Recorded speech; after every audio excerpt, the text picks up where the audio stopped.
Thank you very much for this tremendous welcome. I hope after hearing my speech, you still will welcome me.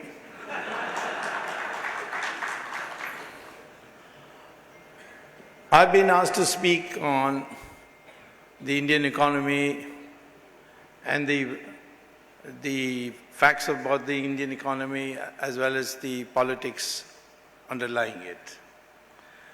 So I'll first like to tell you that I will address the meeting in 4 parts. First, I will speak about what are our assets. I don't mean this in the financial sense, but what is it that this country has that we should be proud of and know that because of that, we can anytime become once again the developed country, the most developed country of the world. So I'll speak about the assets, then I will tell you something about what our liabilities are, and then I will speak to you about the potential that we have for the future, which are our potentials. And therefore, what I will say is, what is stopping us? Why are we not able to use our potential? And in that, I will also bring in the politics. I've been given freedom to speak as I like, but since I'm a party man, I will say less about my party than I will say about my opponents. But you will get the general truth, and I'll tell it like it is. First, about our assets. Till 1100 AD, we were the unquestioned superpower of the world. People came from all over the world, and that continued even after 1100 AD. And I'll tell you why I say 1100 AD. We came up till about 1600, 1700. And after the British came, the deceleration or the decline in the economy was much faster. 1192 was the year when Muhammad Ghori crowned himself as the emperor and took up Delhi. And that took place because of foolishness of one of our own people. And that was Jai Chand, who hated his son-in-law so much, Prithviraj Chauhan, that he made the biggest mistake of aligning with the enemy to take revenge against his son-in-law. And that was the first time we ever suffered a defeat. Otherwise, we were victorious. Our people from all parts of India were demonstrating both their economic progress and their military capability. The Cholas went up to Indonesia from Tamil Nadu, all the way to Cambodia, and the Gujaratis and the Maharashtrians and the Telugus combined to give the first ever defeat to the Caliphate led by Umar, who had conquered Europe at that time. And then he declared that he would come and conquer India. These 3 kings combined their forces, met his army in Sindh, and defeated him. And for 700 years, nobody heard about the caliphates again. So this is the background we have. But unfortunately, the history books later came to be written by our next looters, namely the British imperialists, and they understood that physically it is very difficult to defeat the Indians. And this can be seen from this fact, that Iran, which was called Persia those days, was ruled by the Zoroastrians. And the Zoroastrians that nation was conquered by invading Islamic armies. And in 15 years, they converted the whole of Persia, named Iran, as a 100% Islamic state. Next to Iran was Mesopotamia, Babylon, and again the Islamic forces conquered. It is now called Iraq, and in 17 years converted the entire population, either by killing or by conversion. They converted the entire population to 100% Muslim. Same thing with Egypt, 21 years, 100% Muslims. The Christians went to Europe in 50 years, 100% Christians. But in India, please know your history, which is not taught to you. For almost 700 years, this country was being attacked in various parts of India by the Islamic forces. They never conquered the whole of India because everywhere there was fighting going on, whether it was Shivaji, whether it was Rana Pratap, whether it was the Vijayanagaram Empire, whether it was the Ahoms in Ahom dynasty in Assam, or is Guru Gobind Singh. This fighting was all the time going on, but ultimately it was defeated. But as soon as we got just about the freedom, the British came, and we were at the weakest moment because we had been depleted of so much strength, resources, and the British were then able to, by a variety of techniques, take. And that also lasted about 200 years, 100 years of direct rule and another 100 years by indirect rule. But ultimately we overthrew them also. So this is what the British themselves had realized, that if these people could resist the Islamic forces, which are so terrifying in other parts of the world, they are people who cannot be fought physically, so they attacked us mentally. And Macaulay came, he abolished Sanskrit, so today, for the time being, we are speaking in English. But I'm telling you, in another 50 years, we'll all be speaking Sanskrit once again as a uniting language.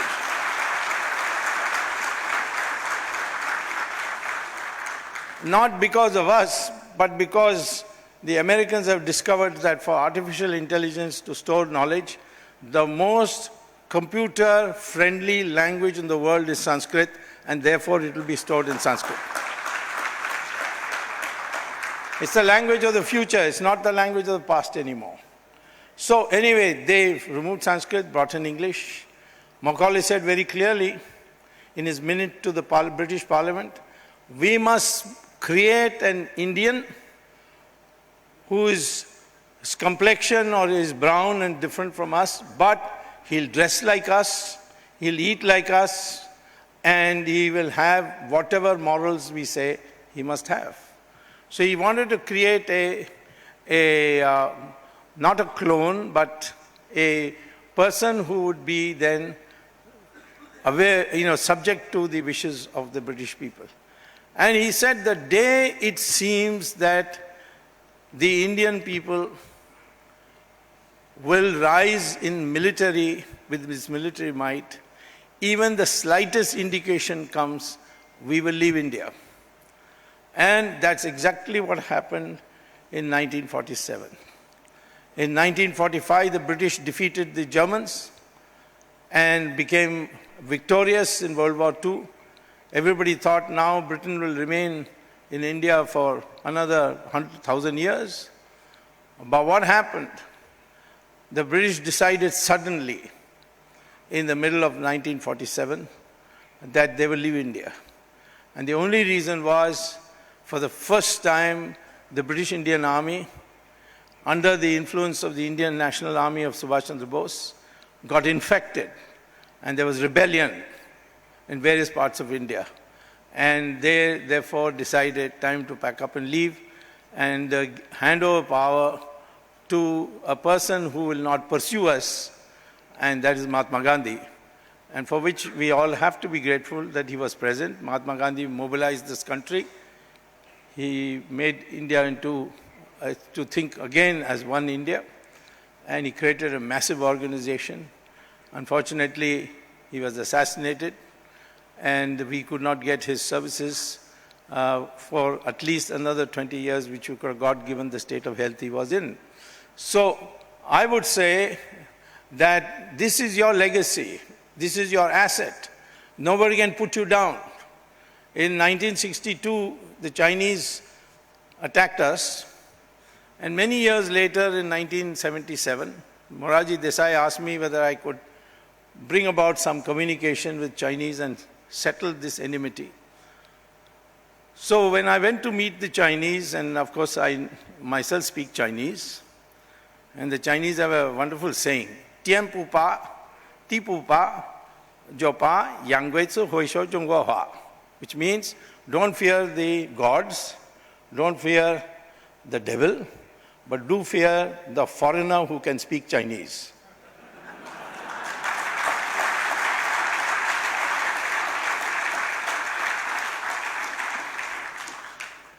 It's such a difficult language. Why would anybody speak unless he had some motives which are not good for the Chinese? But anyway, the Chinese knew me as a person who was not the usual rabid anti-Chinese person. So when I spoke to them in dinner, they asked me this question, that what is it that holds India together? I said, what do you mean? We have always been together.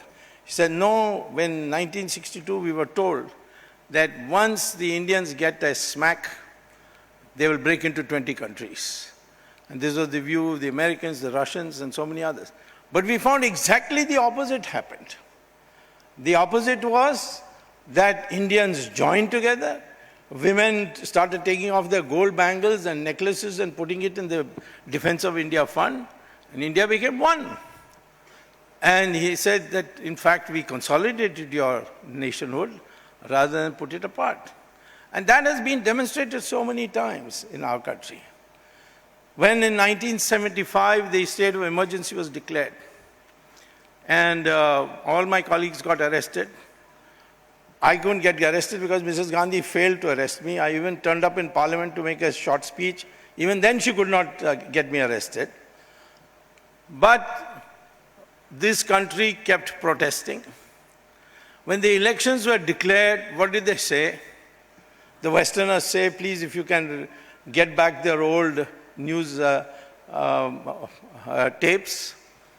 They said that democracy is for the educated. Democracy can only flourish where people's stomach is full. This election will certainly go in favor of Indira Gandhi. But it didn't happen. On the contrary, it exploded the thesis because the more educated South voted for Indira Gandhi and the more poor and illiterate North, all these chutiawalas drinking tea in chai dukans, you see, they voted wholesale against Indira Gandhi, defeated her also and her son also, disproving the thesis that education produces the change. In fact, it depends on what kind of education. Our education is enslavement. We think in negative terms. We suffer an inferiority complex towards the Westerner. And that is why after 1947, for 40 years, 1950 to 1990, when we adopted the Soviet economic model, our country grew at a maximum of 3.5% per year.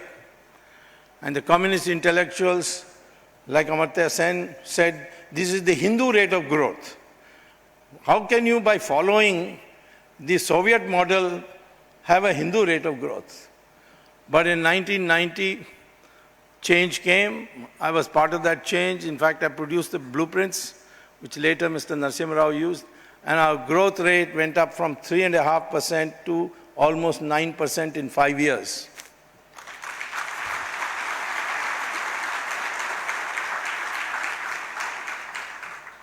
But look at the situation and try to understand. Narasimha Rao should have got double the mandate he got in 1991. Instead, he was thoroughly defeated. His party strength went to half. Why? This is the dynamics you have to understand of change. We are capable of growing at 10% per year. If we grow at 10% per year for 10 years, we'll overtake China. Today, under the PPP rate, that is purchasing power parity rate, our GDP is third largest in the world. On exchange rate basis, it is sixth or seventh. But that is not a proper thing, because exchange rate has got nothing to do with the market. It's got to do with certain artificial factors of speculation and so many other things. But in terms of intrinsic market, intrinsic strength, it is the purchasing power parity. That is, if you are going to compare India's GDP with American GDP, then either you should evaluate GDP of both countries in American prices or in Indian prices. Because for the same service, the prices are different. Haircut in America costs almost 6 times the haircut in India of the same quality. So therefore, on PPP terms, we are already number 3. And 10% per year for 10 years, we'll overtake China. And then our challenge will be with the United States. Because the United States economic growth is entirely due to their innovations. These innovations we have seen over the centuries. What made the Industrial Revolution? Locomotives and Bessemer steel blast furnace. Then what made the American Revolution? All kinds of innovation, jet engines, teleprinters, later on fax machines, so on and so forth, calculators, mobile phones, internet. A series of innovations have kept Americans in the lead. And innovation requires brains. And India has a surplus of brains, but the brain has been brainwashed by the British to think negatively. Indians are traditionally risk averse. They don't like risk. And that's bad, because risk is the basis of progress. And how to take risk is there in Bhagavad Gita. But who reads the Bhagavad Gita? Tomorrow, if the Americans start reading Bhagavad Gita, we'll also start reading Bhagavad Gita.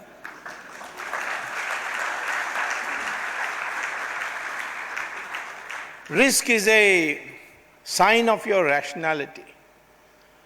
And risk is always goes with failure also. Failure is a possibility. But without taking risks, you cannot make spectacular progress.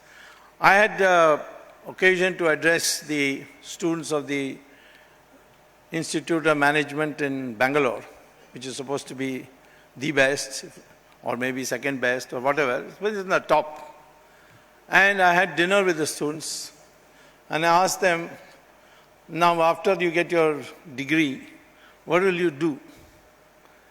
And they said, we'll go and look for some multinational company and take an executive post. I don't think hardly anybody mentioned, I'll go and take some, borrow some money and start a company. Hardly anyone said that. I've saw, it was my experience at Harvard also. I had students from about 40 countries in my big classes, the principal economics classes. And there, when I used to ask after the class was over, the exams were over, I say, now you're going out of the world. Please tell me what careers you'll choose. And I said the alternatives are simple. Either you become a millionaire, billionaire, do extremely well. I said, I told those students who are actually going to go into business, or you go to a place, become an executive, get a salary every year, your salary increases 5%, and you will retire at 60, 65, you will get your gratuity, pension, etc. And then you can buy a house and watch television. That is another life you can lead. Which would you like?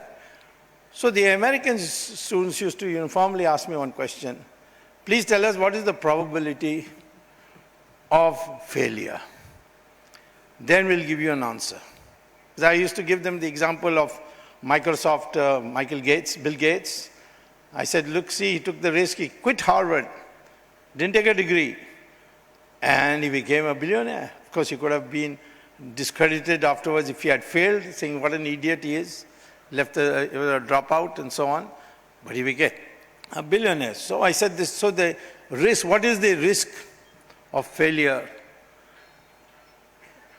If you tell us that, then we'll tell you the answer.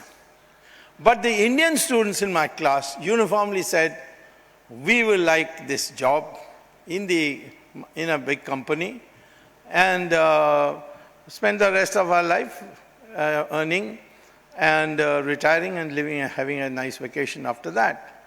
So when I said to the Indian students, but that is guaranteed poverty. Here is a risky prosperity, but that's a huge prosperity. Why would you seek guaranteed poverty? So the Indian students would reply, because it is guaranteed, that is why we are choosing it. Now, this is the mentality which we have to get the Indians out of. Because this country needs innovations. And that's where, what is our liability? That we have an inferiority complex. We are afraid to stand on our own feet. We are afraid to create jobs for others and thereby create a job for yourself. Instead, you want someone else to create the job and you want to work for him. This mind revolution is necessary. Otherwise, without mind change, nothing can happen. Nothing much good can happen. We'll just be critical, negative, and so on. You see, people think that if a country has a big mass of people, it becomes a power. It doesn't, unless the mindset is there to be a power.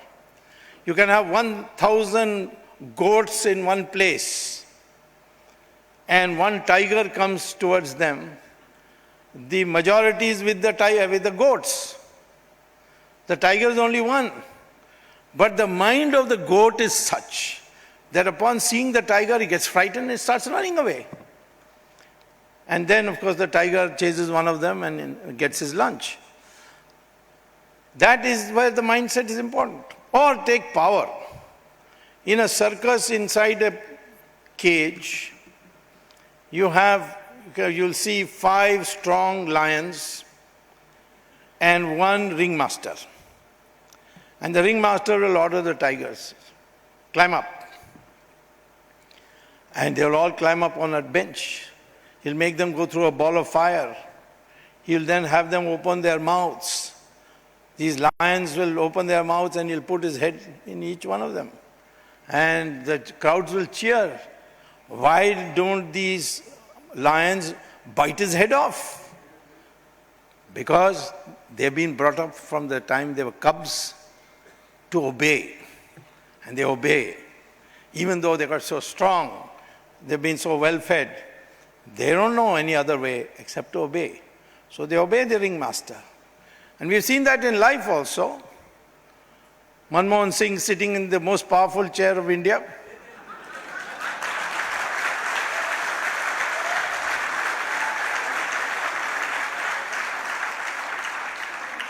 He may have the word Singh in his name, but before a thin, wiry Italian ringmaster, he obeyed.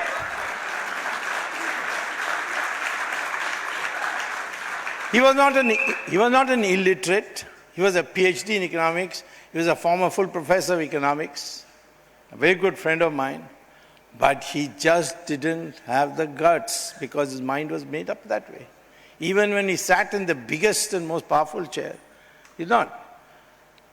And that is the way also in India today. Most people don't want me to sit in any chair because they don't know what I'll do to them.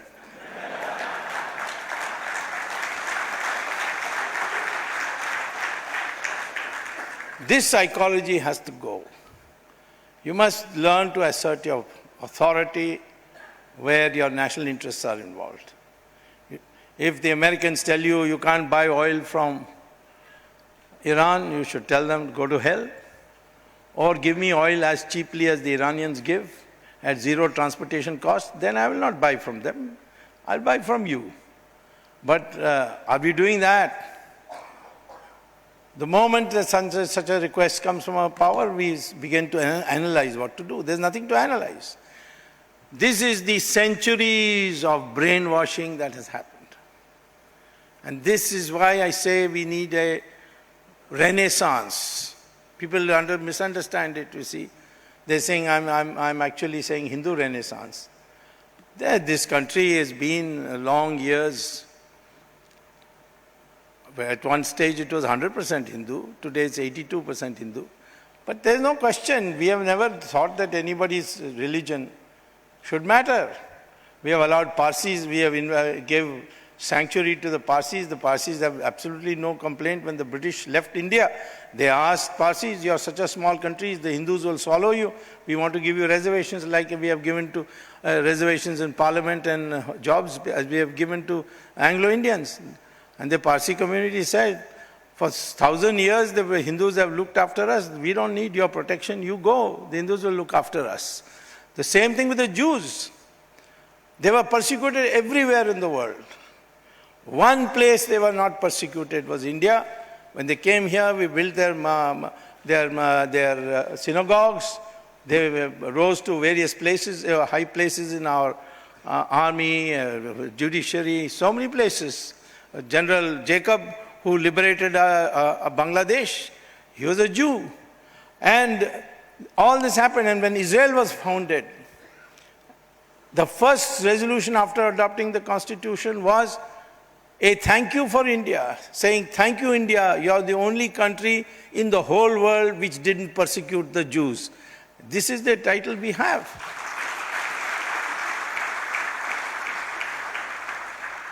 So this mindset has to come. And the mindset has to be focused on what your assets are, what your liabilities are, how to remove the liabilities, how to exploit your assets. Today, we have a huge agricultural sector.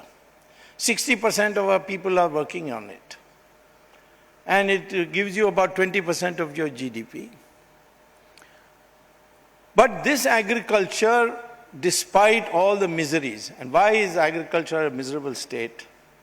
1857, the peasantry of India decided to support Rani Jhansi to uproot the British, which the British call as the mutiny, which Savarkar calls as the first war of India's independence, which is correct.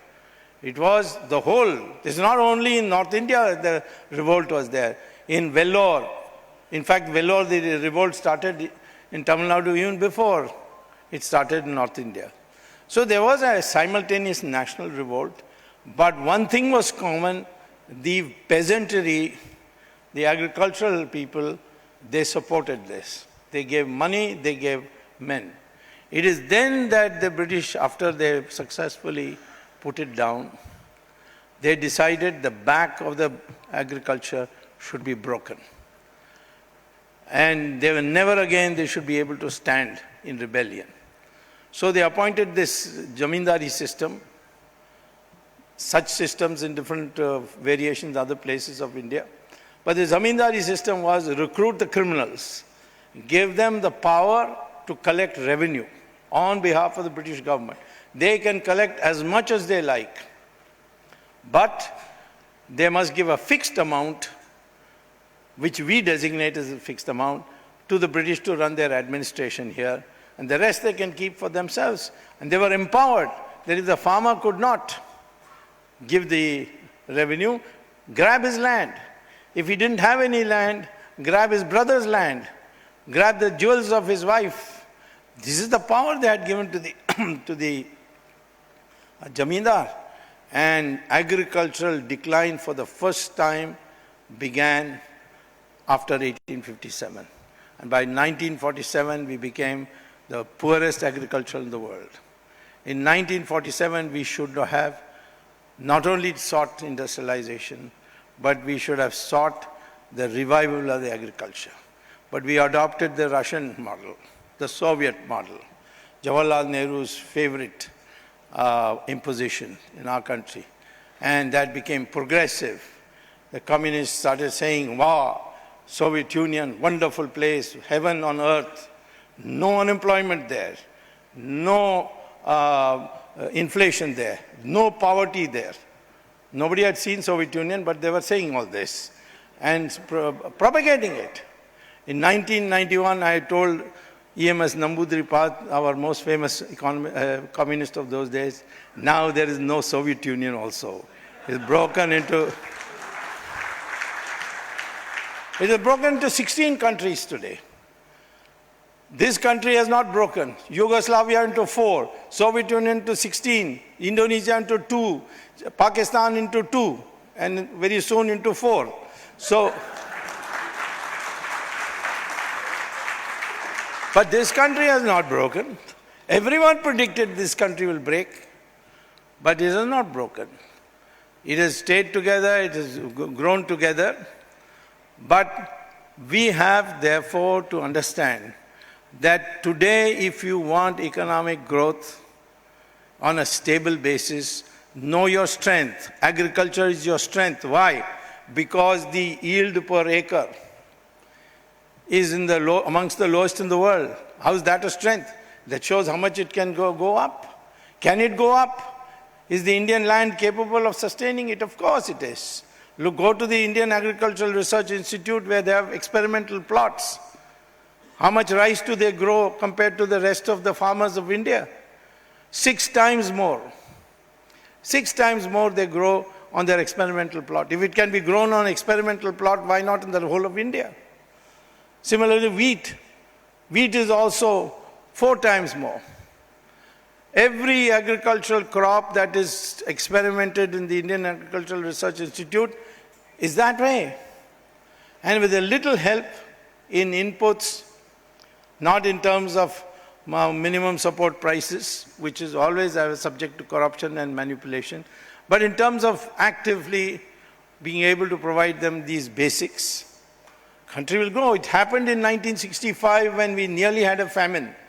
We were depending on the American boats to come and give you bags of wheat. New York Times headline, India living ship to mouth. Everybody is praying for another ship to come from America. Lal Bahadur Shastri brought in a package and gave it to 10% of our farmers only. And within 10 years, we became a self-sufficient in food grains. We have stopped having a problem of food grains. Now we have a problem of how to do the storage. It happened with just 10%. Look at the potential. 12 months of the year, you get sunshine and water. And you can grow 3 crops a year. But in only 25% of the land, we grow more than 1 crop. United States has 5 months of the year, they have snow. They can't do agriculture. Same thing with Europe.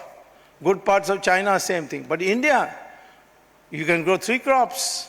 If you grow 3 crops, you can almost get triple the production without any new technological need or even monetary need. Only make sure that good seeds, pesticides, good practices, these are made available. We have not done that so far in the last 70 years of our independence.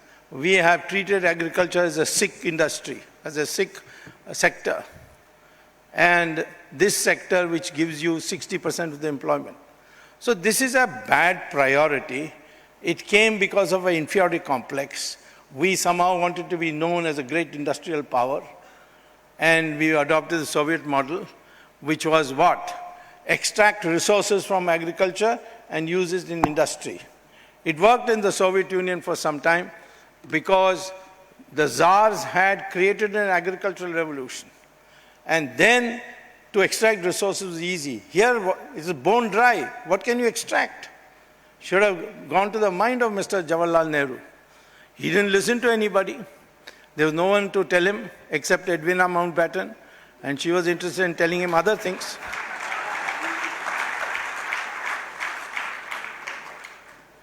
Those mistakes led to a situation, and finally, when Lal Bahadur Shastri did this, you got Green Revolution. It's not a revolution, but in comparison to what it was, it became a revolution.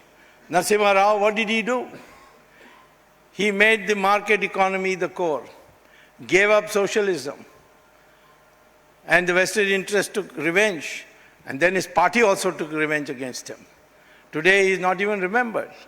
I've written a letter to the Prime Minister saying in the next Republic Day he must get Bharat Ratna as a most deserving person for getting it.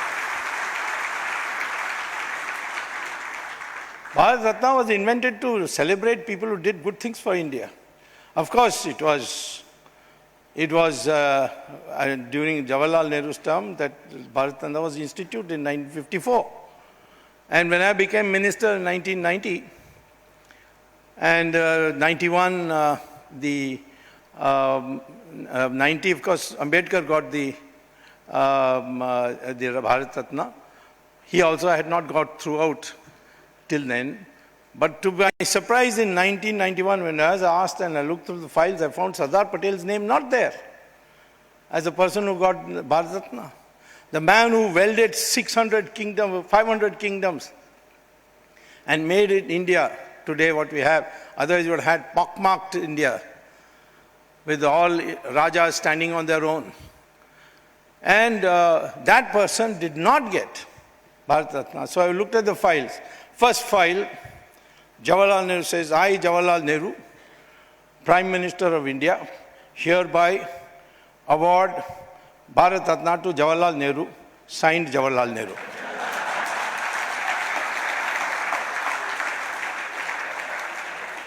All right, to feed your vanity, have it first. What about number 2, next year? Sardar Patel's name comes from bottom, crossed out by Jawaharlal Nehru. 3rd year, 4th year, 17 years he was Prime Minister, he crossed it out each year. Indira Gandhi also crossed it out. And the first time Sardar Patel got the Bharat Ratna was when Chandrasekhar was Prime Minister and I was holding the law portfolio. That time we got Sardar Patel his Bharat Ratna.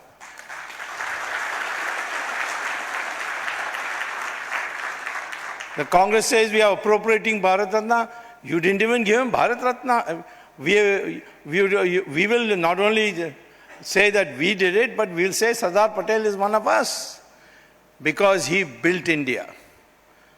He welded 500 states into one India. The British didn't leave you only India and Pakistan. They left you with India, Pakistan, and all the kingdoms were declared as independent countries. 600 countries were declared as independent countries. And of which 500 Sardar Patel was able to persuade to merge into India.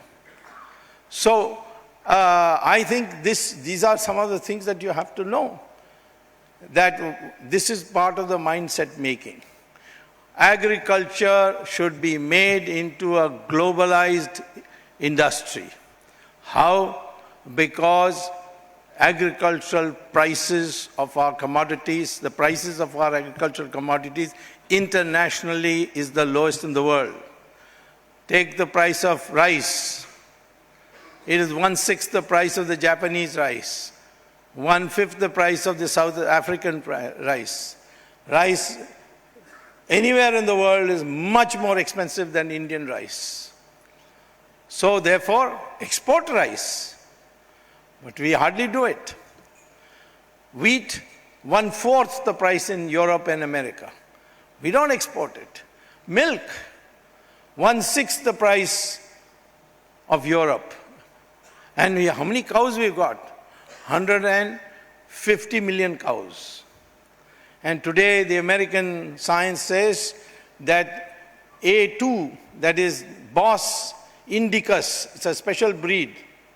In Australia, they call it the Brahmin herd. I don't know why Brahmins have been brought into this, but it's called a Brahmin herd. But this special breed, its milk has got such medicinal qualities that is now been patented in the United States. And in supermarkets, you can get along with the American milk, American cow milk, you get another carton which says A2, milk of the cows from India. This cow, 150 million cows, what is the yield we get? We get barely 200 liters per year, average. Average Israeli cow gives you 11,000 liters. So imagine if 150 million cows started giving you 11,000 liters per year. I won't have to get an air ticket from you to come here. I'll come swimming in milk. That much milk we will have in our country.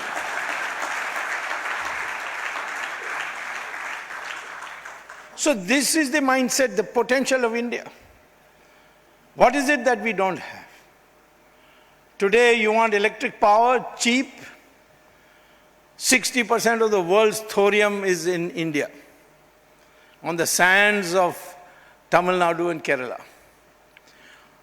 When I first saw in the newspaper that somebody has been arrested because he was smuggling sand from India, I was surprised that which madcap would smuggle sand? I mean, why should the government even put a ban on it? Later on, I found out that the Tamil Nadu coast sands and the Kerala coast sands have a monazite which is thorium. And thorium converted to U233 will become fissile, fissile commodity for the reactor. You can make bombs out of it, you can generate electricity. It will be the cleanest possible electricity. And we can give the whole country power 24 hours. And like on gas, Qatar gives it free to the consumers. We will probably be in a position to give electricity free. That is the capacity we have. But we have not done research on it. Some research was started by Homi Bhabha. Then Manmohan Singh closed it down when we signed that agreement with the Americans on this nuclear deal. So this is something that our innovation should do. And so many other things. You have a problem between Karnataka and Tamil Nadu about Kaveri water. Every year there's a demonstration. Some people get killed, firing, this thing, all that happens. And everybody has to take a stand. Tamils must take a stand for the Tamils and the Kannadigas must take the stand for Kannadigas. So when I was asked, I asked the people of Tamil Nadu, first you tell me, you want water or you want Kaveri water?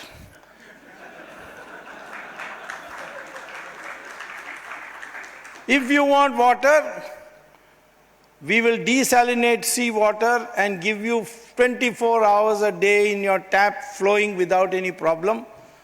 But if you want Kaveri water, no, I won't give you Kaveri water. There's not enough water. Why should I fool you? When the rains come, the waters will come. When the rains don't come, you will be fighting. That's all. But what I found was that the desalination of seawater was being opposed by the tanker lobby of Tamil Nadu. Those who run tanker lorries, you see. So I got curious, why are they opposing it? It turns out that whenever there's a water shortage in Tamil Nadu, these tanker lorry owners make a huge profit, taking water from one place to another. And therefore, then they give bribes also. And so therefore, no politician wants to touch this. But in India, we have two outstanding examples of desalination of seawater. People do all kinds of propaganda. Seawater means it is very costly and all that rubbish. And it's very technologically very difficult. But in two places in India, because of necessity, people have done it. One is Kalpakam in Tamil Nadu, where the municipality refused to give water to the nuclear reactor colony, to the scientists and so on. So they set up a desalination sea plant, and every resident of the Kalpakam Nuclear Authority gets water full time through this desalination seawater. The second one is this Reliance Jamnagar factory. The Jamnagar municipality said, no, we can't give you water. We don't have water. So they set up a desalination plant and produced not only for their own people, not only for their own polyester or whatever they are producing there for their production, but they have now started selling it to the municipality of Jamnagar, which is buying from them. Here is an example that you can solve. Same thing with so many others. We are horribly dependent on oil. Oil prices go up, we get nervous. But today there are alternatives there. Hydrogen fuel cells, electric cars, so many alternatives are there. These all require innovation. Innovation requires research. Research requires committing students coming fresh from graduation into a research mind so that they can all make a decent living also and get enough equipment. This requires a totally different approach to education. Education should be such that everybody should be able to go to college if he wants to, so that this reservation racket will not work. There will be no need for reservation. It will become redundant. And consequently, educations today only get 2.5%, 3.5% of the GDP as allocation. Long years ago, Kothari Commission in 1966 had meticulously calculated, said it must be a minimum of 6%. Americans spend 7% of their GDP on education. All countries which have become advanced today spend a huge amount on education. And therefore, our country, this should have been given priority. And this should have been, this is something which the British never wanted. Thinking Indian, who thinks independently, thinks for himself. And that is how we can come about doing it. For this, you have to encourage the people. Somebody asked me, if there is one thing today to remove the gloom there is in the country of the economy, what would you do? I said, abolish income tax. So he said, my God, where will you get the resources? I said, what resources? Total income tax revenue till very recently was only 4 lakh crores. And 4 lakh crores you get by one auction of 2G spectrum. And after this, 3G spectrum is also coming, 4G spectrum is also coming, 5G spectrum is also coming, and soon 6G spectrum will also come. And G means generation. I think once I had a meeting with Manmohan Singh when the 2G spectrum scam was going on, and I asked him, do you know what 2G is? He said, yes, Sonia G and Rahul G.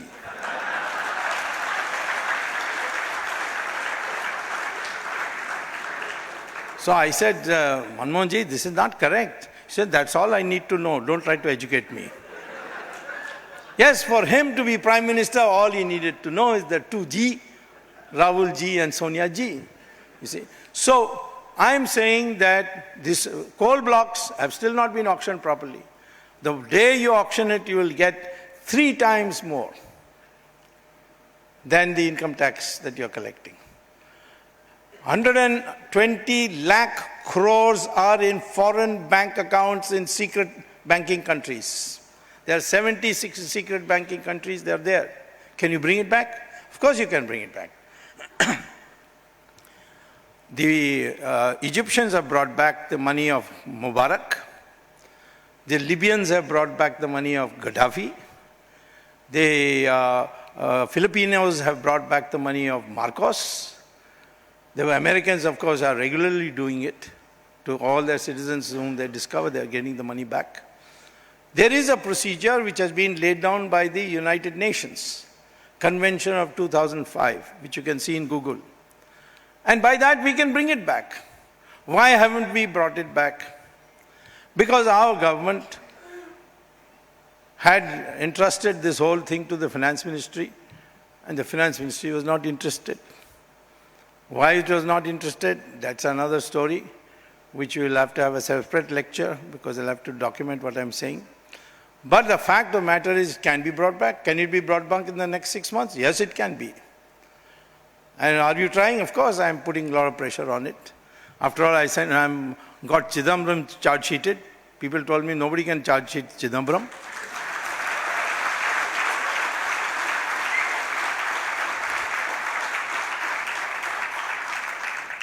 Yesterday I was I was in court giving a deposition on the National Herald case.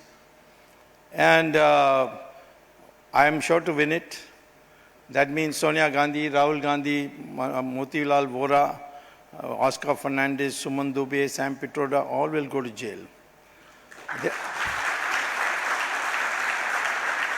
They are already on bail. So is Chidambaram. So is Chidambaram. So is Shashi Tharoor. So more will also be coming. So that's why the Prime Minister said that the Congress party looks like a bail gadi. So I said, what's the destination? Tihar Vihar.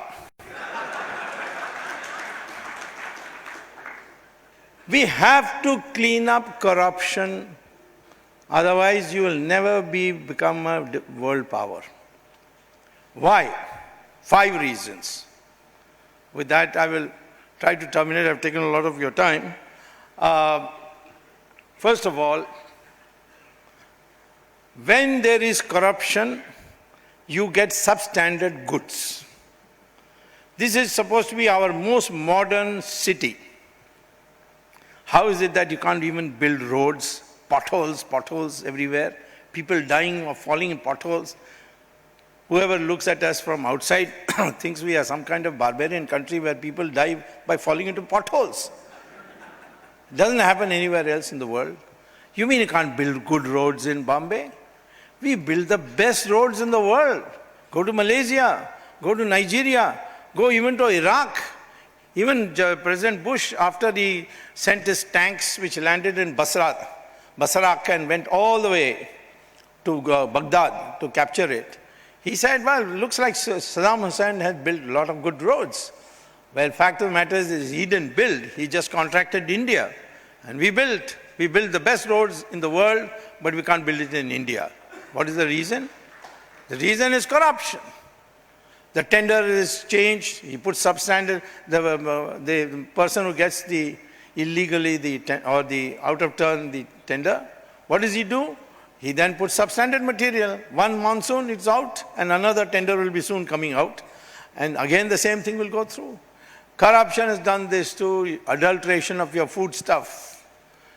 You get all kinds of adulterated milk nowadays. Then corruption has ruined your materials. Your buildings are collapsing because the building materials are all substandard. So corruption affects your life right away. Corruption has completely distorted our investment priorities. Our country, 20–25% are below the poverty line, and we should be producing goods for them. But this country produces the best for luxury items, but is not able to produce minimum things, as I explained to you, like the road. It can't produce good clothes, cheap clothes for the people. Why? Because black money has to be spent. Some of it is kept abroad, but what you spend here, you buy a nice house, you put air conditioner in every bathroom, in every room, and you put Italian marble, you make the most luxurious house and live in it, and you have a luxurious life. So in our country, you find, if you did the calculation which I did through input-output matrices, you find that 70% of our investment is going directly or indirectly to produce luxury goods. Steel produced goes to build air conditioners. I mean, a factory for air conditioners. So what is this investment priority? This is totally unsuited for India. And because you have to pay corruption, therefore your transaction cost goes up. And transaction cost goes up means what we call as the capital output ratio. If capital output ratio is 3, it means to get 1 rupee income perpetually every year, you have to invest 3 rupees today. So higher that number is, the more inefficient is your production. What is India's capital output ratio today? 4.5. What is Japan's during its heydays of growth? 2.8. What was United States capital output ratio? 3.1. And why is this number significant? Because take the rate of investment, which means total investment divided by GDP. That's called the rate of investment. That rate of investment of India is today 36% or 0.36. Investment is 0.36 of GDP. So 36, write it as percentage, divided by 3 will give you 12% growth rate. If you divide by 4.5, you will get 7, little more than 7. No, yes, a little more than 7. And that's what we have today. Without any new mobilization of resources for investment, our country can grow at 10% per year, 12% per year by removing corruption, by bringing, that can be done. And how it can be done, I'll tell you in a minute. But the fact is that corruption is corroding our system.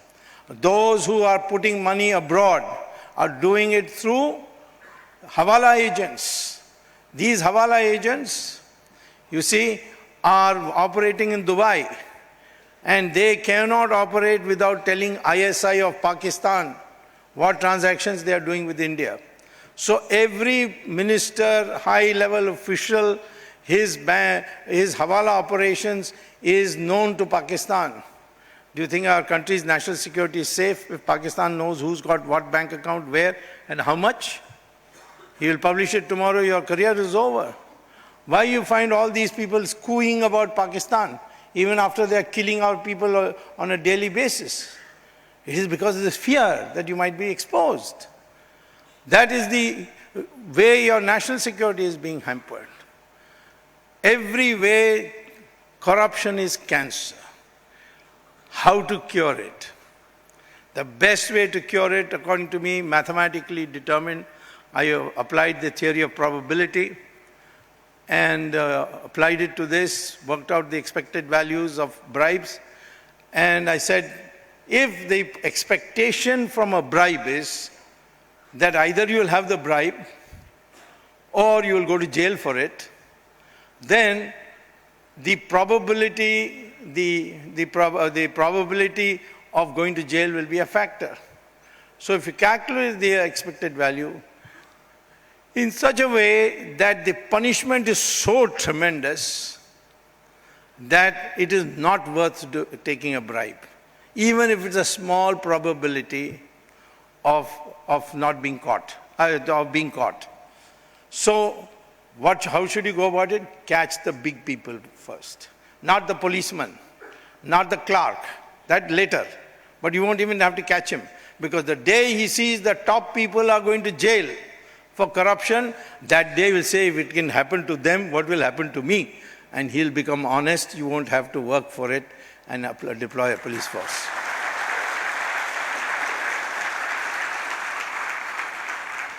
That is why I am trying to send Sonia to jail. Because if she can be sent, people told me in Tamil Nadu, oh, Chidambaram, nobody can touch him. All judges are in his pocket, all police commissioners are in his pocket. So I said, but I'm not in his pocket, so. One man can make the difference because the system is like that. You know how to operate the system, you can do it. What am I doing in National Herald? National Herald is shocking, you can't believe it. There was a publishing company called Associated Journals Private Limited, which used to publish a newspaper called National Herald. And one day it closed down, 2008, saying that we can't repay our debt to Congress party, and therefore we are closing down. Now that was a lie, because they had 5,000 crores worth of property. They could have easily sold one of that and paid the bribe, the loan amount which Congress party had allegedly given to them. But they had other ideas, so they closed it down. Then suddenly, a new company was created. The new company was called Young Indian. 5 lakh rupees is the authorized capital, of which 80% in equal measure belongs to Sonia Gandhi, Rahul Gandhi, and then the remaining 10% belongs to Motilal Vora and Oscar Fernandez, and 2 directors are also there who have no shares, Sam Pitroda and Suman Dubey. So 80% of this company is with mother and son. Now, they have a meeting and they decide that, National Herald is closed down. They got lovely, lovely buildings. And therefore, what Mr. Motilal Vora should do as director, go to Congress party and tell them, since you cannot recover this debt, therefore you assign it to us.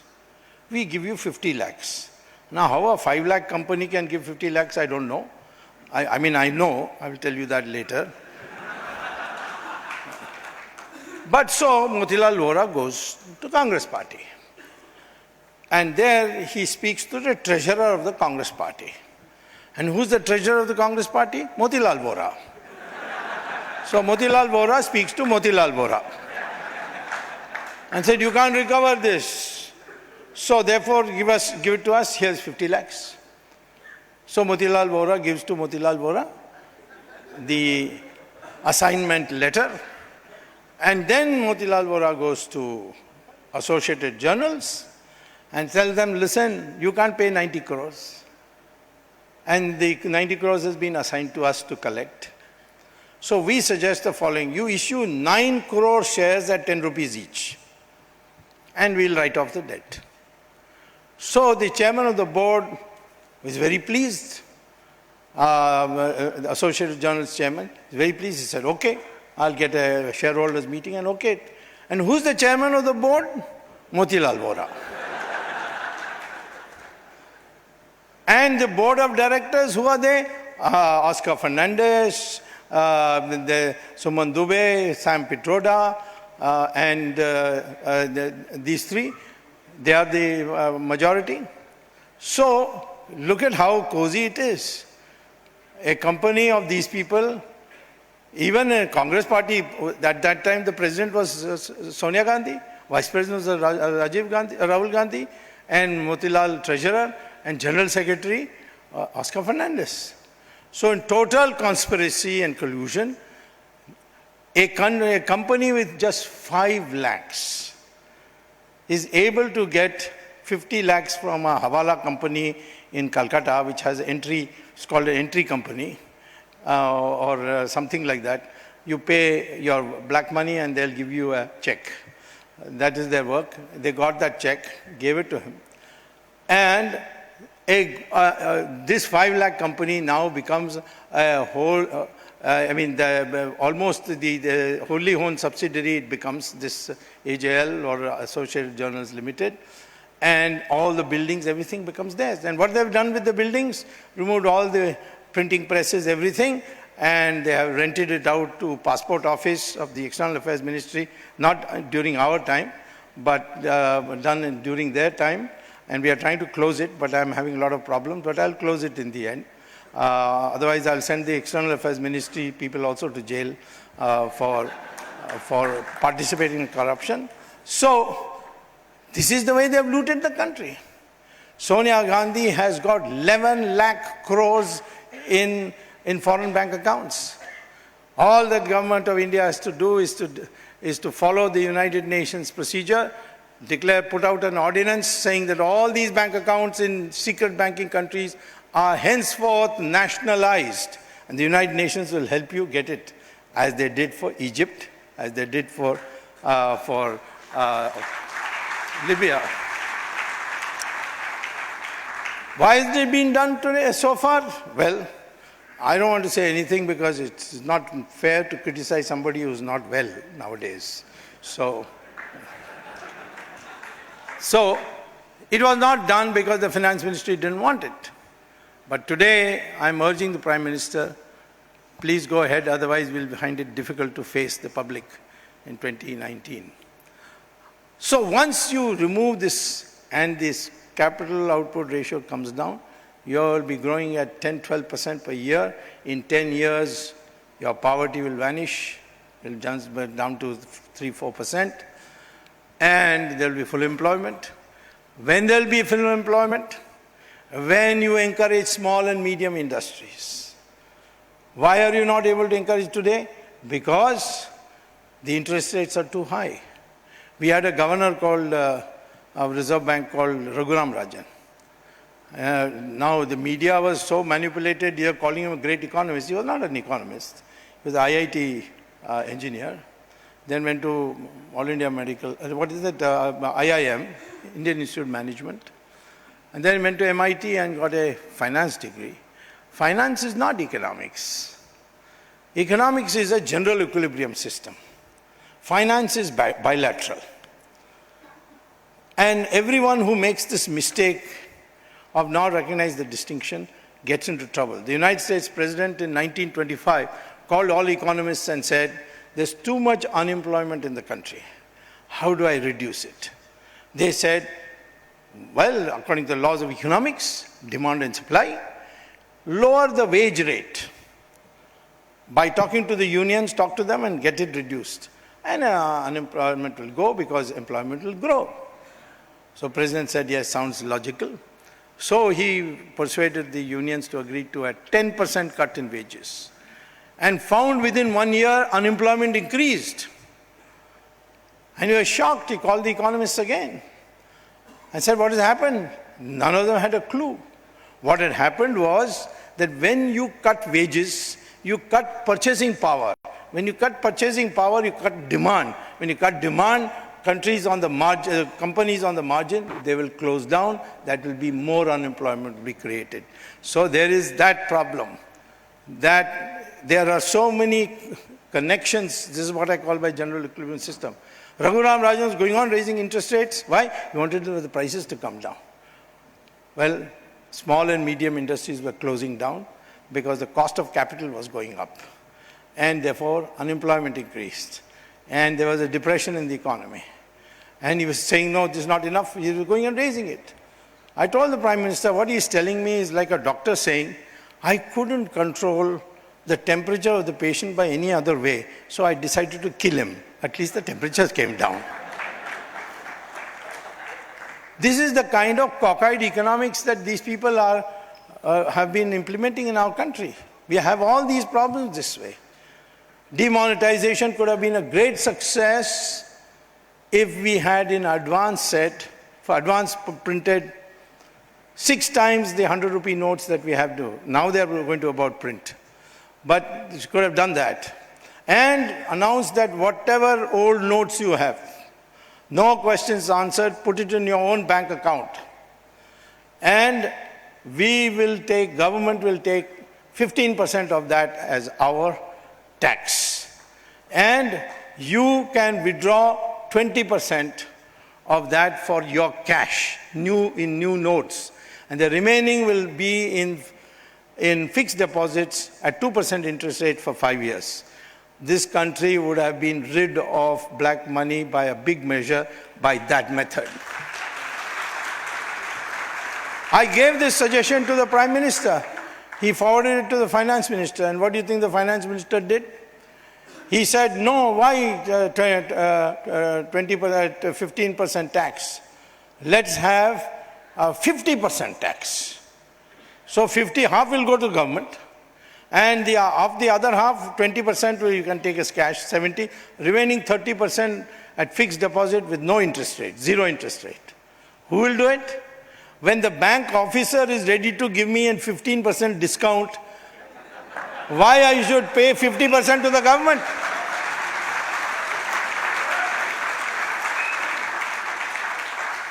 This is the problem of getting lawyers as finance ministers. There was once a football match going on in hell. So one person kicked the ball very hard. It hit the wall separating the hell and heaven, and the wall broke down. So the heaven people came across to the wall and said to the hell people, you've broken this down, build it. So the hell people said, why we should build it? You are afraid of our coming there. We are not afraid of your coming here. So you build it. So they said, all right, we'll go to court for it. They went to court. Both sides did full search, talent search of theirs, and came up and went to court in the morning. The hell people had brought a battalion of 25. The heaven people couldn't find a single lawyer, so they had to come and argue themselves. That is what happens to lawyers. They ultimately end up in hell. I don't mind saying this in the absence of my wife. She's a lawyer too. But law is a great noble profession. It's supposed to liberate the country, not find ways to trap people and make the innocent look guilty and guilty look innocent. But the fact of the matter is that all these issues have a solution. Low interest rates. Don't have interest rates higher than 9%, and fixed deposit rate also should be 9%. Income tax abolished. Excise tax brought down to a maximum of 22 commodities, because those 22 commodities give you 92% of the excise revenue. Why have it on all of the others? Simplify the system. Driving the economy should be based on incentives, not on fear. Fear cannot produce results. What can produce results is incentives. Whatever has to be done by incentives. So I'm saying, what is the problem that we have we cannot solve? It can be solved, and it should be solved. And I think as the way things are going, we are moving, we are much better off. People say, is your government less corrupt than the previous government? I said, of course. Why? Because nobody has filed any case against us. So they said, why don't you find out and file a case? I said, why? I've got only 24 hours a day, and it's not my job. I will file cases against Congress. The Congress should file a case against us. This way the country can be balanced. Otherwise, it's just wild goose chase, we are not interested. This is, after all, if I may be allowed to say, perhaps the most honest government we have, relatively speaking, since 1947.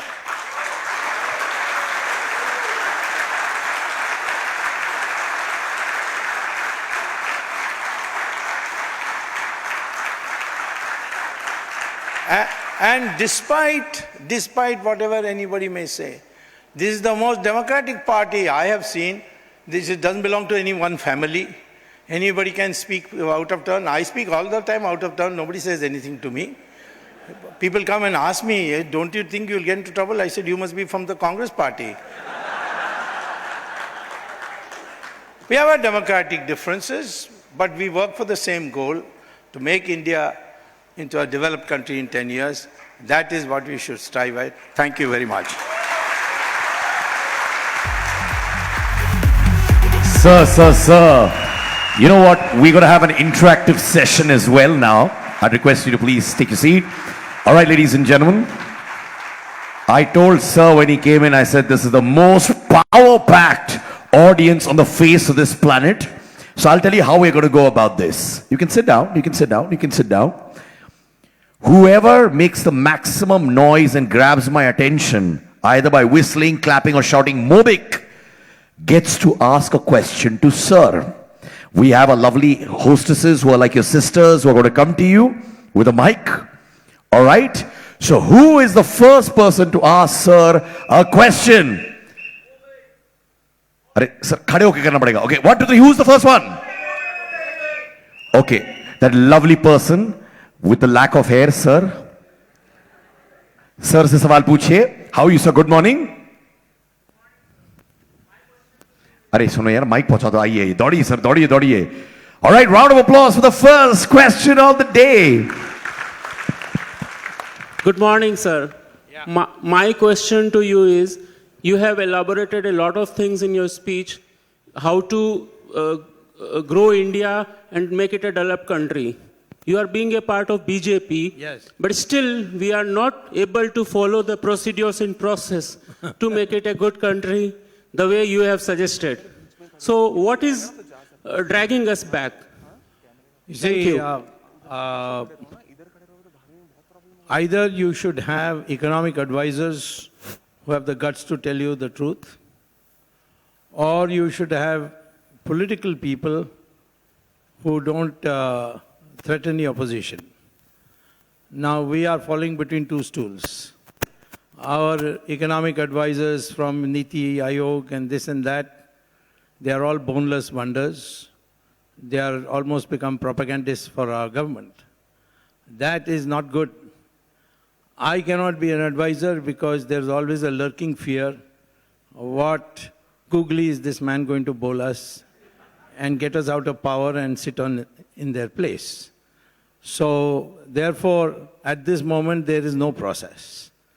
And the process can only come when Narendra Modi, who is a fine leader, very upright, and I have known him since 1972, I think very well of him. But he's not a team player.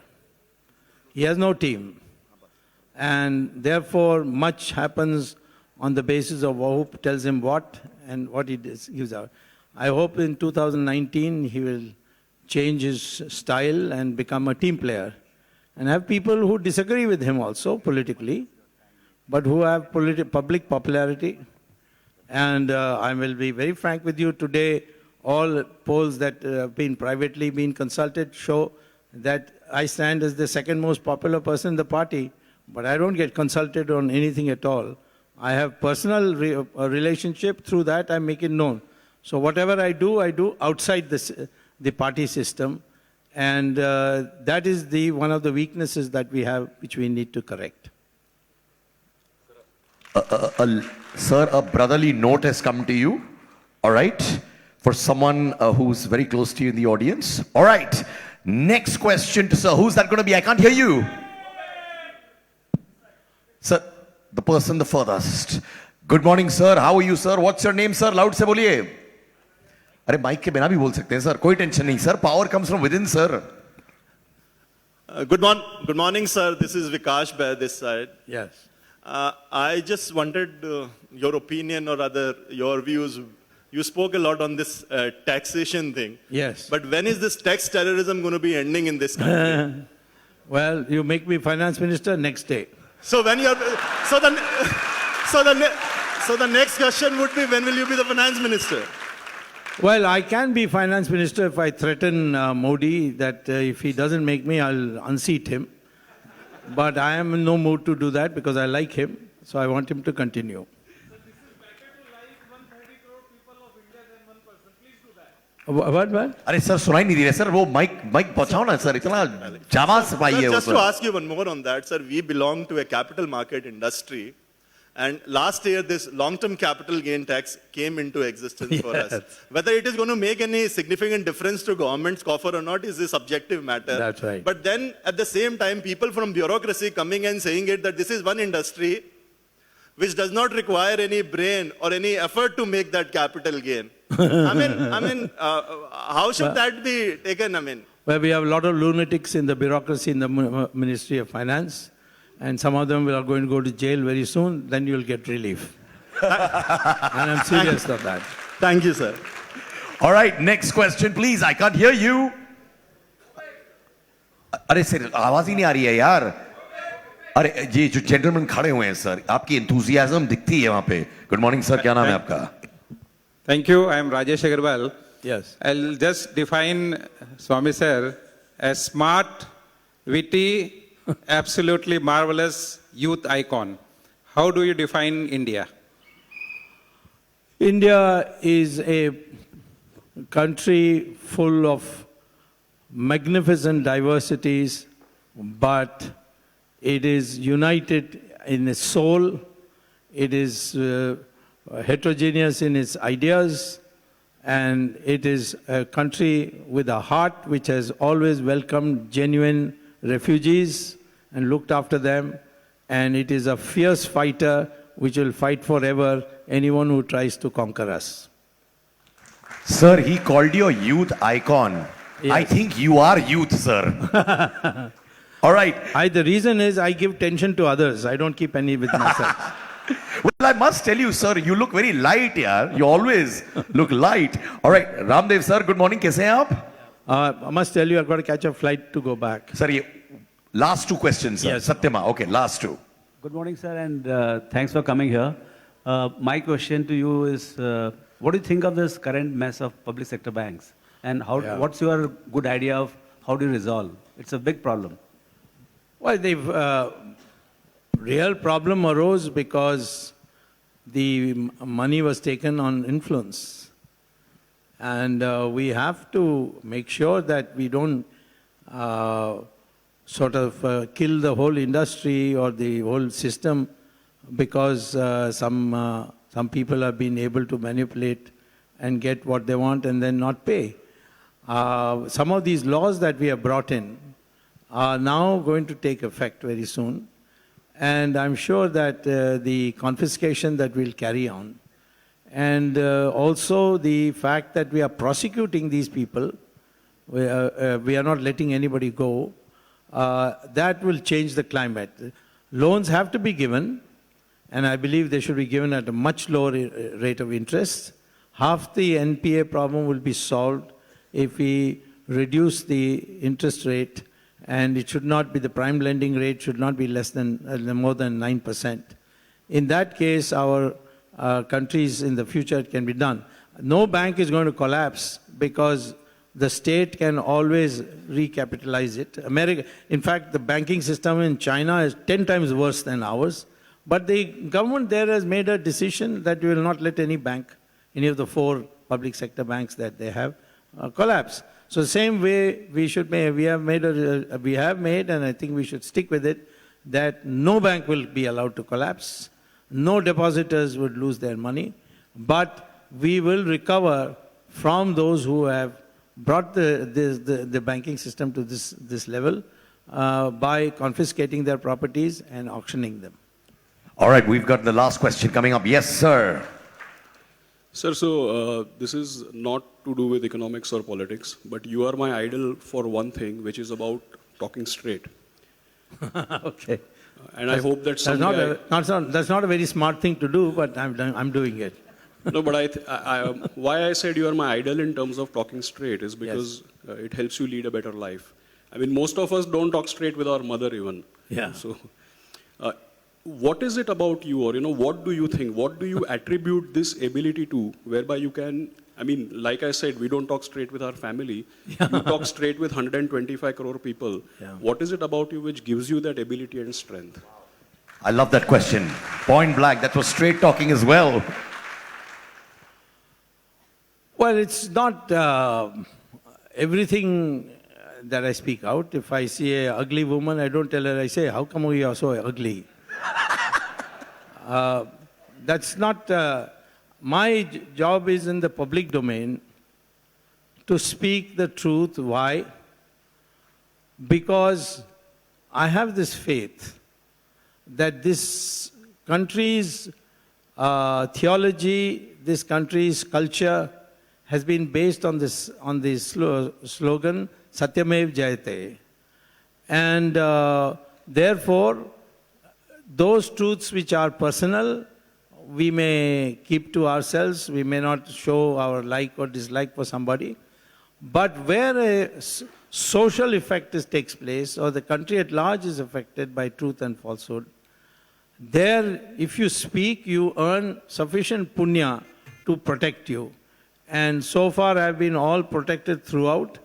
And I'm certainly a believer that speaking the truth in the social, for the social good, creates karmas for you, which takes you away and saves you from all those who try to harm you. Thank you. Thank you. Ladies and gentlemen, a huge standing ovation for Mr. Swamy as well, please. And sir, we love you for your honesty. May you always be like this. Looking at you, we always want to be honest citizens of India. Give it up for the force that inspires us to be straight, talk straight from the heart, and karmas protect you. Can I request Mr. Ramdev Agarwal and Mr. MotilalOswal to please come as a humble tribute and as a way of saying a big thank you to sir, a token of appreciation as well. Please give it up for Mr. Swamy, and this has to be loud and clear from the heart.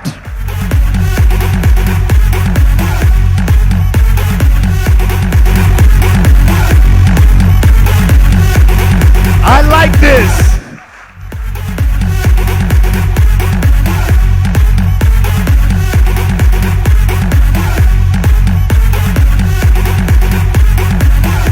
Mr. Swamy, I want a selfie with the audience and all of you. Anna, inga pakalama sir. Sir here. Sir come in. हाँ, आप भी आ जाइए और आपकी हाथ आने चाहिए पीछे से. Thank you so much, sir. Romba sandosho, sir. I, on Siddharth Kannan, on behalf of the entire crowd, say, sir, always be the way you are. Long life. God bless you. Thank you. We've got another session coming up right now, ladies and gentlemen. This is another stalwart who is going to be with us in a few seconds from now. He's already in the hall, ladies and gentlemen.